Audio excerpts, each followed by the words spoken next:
পাগলা মসজিদে সিন্দুক খুলে মিলল ৩৫ বস্তা টাকা, স্বর্ণালংকার আর বৈদেশিক মুদ্রা, যা অনেকটাই অবিশ্বাস্য মনে হলেও এটাই সত্যি। তবে এই মসজিদের অনুসারীরা মনে করেন এখানে দান মানে শুধু টাকা ফেলা নয়, বরং আশা, আকুতি আর না বলা কথাগুলো সিন্দুকের অন্ধকারে রেখে যাওয়া। ২৬ ডিসেম্বর সকালবেলা সেই বিশ্বাসের সিন্দুক আবারও খোলা হয়। দীর্ঘ ৩ মাস ২৭ দিনের নীরবতা ভেঙে ১০টি দান বাক্স ও ৩টি সিন্দুক থেকে বেরিয়ে এলো ৩৫ বস্তা টাকা।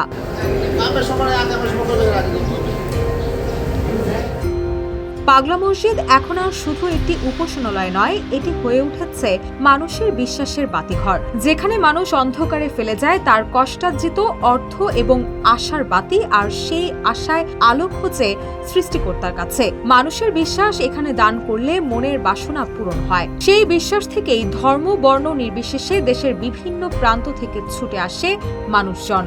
দান করে থাকেন টাকা, স্বর্ণালংকার, বৈদেশিক মুদ্রা, কোরআন শরীফ, মোমবাতি, আগরবাতি, হাঁস, মুরগি, ছাগল সহ বিভিন্ন গবাদি পশু। দিনভর এসব দানকৃত পণ্য ও গবাদি পশু প্রতিদিন আসরের নামাজের পর নিলাম আকারে বিক্রি করা হয়।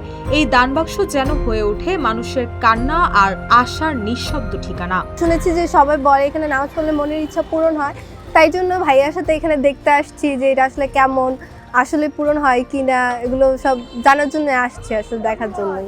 শুধু মুসলমান ছাড়াও বিভিন্ন ধর্মাবলম্বী মানুষ বিভিন্ন অঞ্চল থেকে বাংলাদেশের তারা এখানে এসে নামাজ পড়ে, তাদের মনোবাসনা পূরণ হওয়ার আশায় তারা এখানে এসে দান খয়রাত করে। ব্রাহ্মণবাড়িয়া থেকে এখানে আসছি, মানে আমার নামে মান্যত ছিল, তার জন্য আমি আমার পুরো সম্পূর্ণ ফ্যামিলি মেম্বারদের নিয়ে আসছি, আমার নানু, খালামণি, ভাই বোন।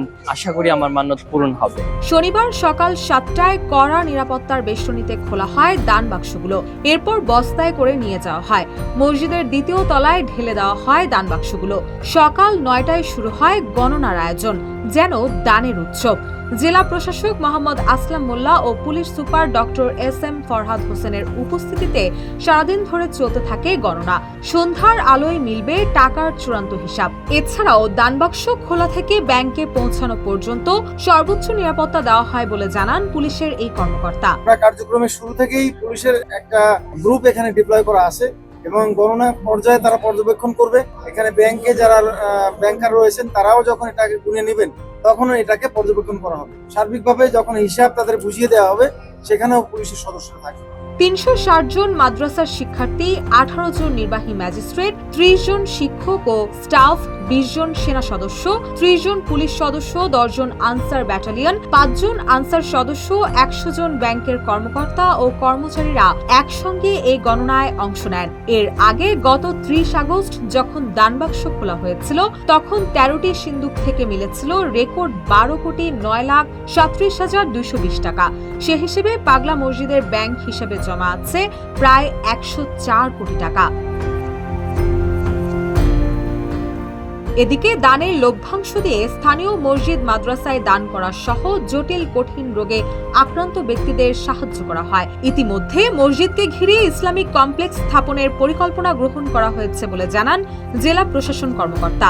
আমাদের ৩ একর জমির উপরে পাগলা মসজিদ কমপ্লেক্স ও ইসলামিক রিসার্চ সেন্টার, এটা আমরা সিদ্ধান্ত নিয়েছি। এখানে ৩ একর জমির উপরে হবে এবং এটার নকশা প্রণয়নের কাজ দেওয়া হয়েছে। প্ল্যান পাওয়ার পর আমরা ডিটেল জানাবো কোন মসজিদের কয় তলায় কি থাকবে।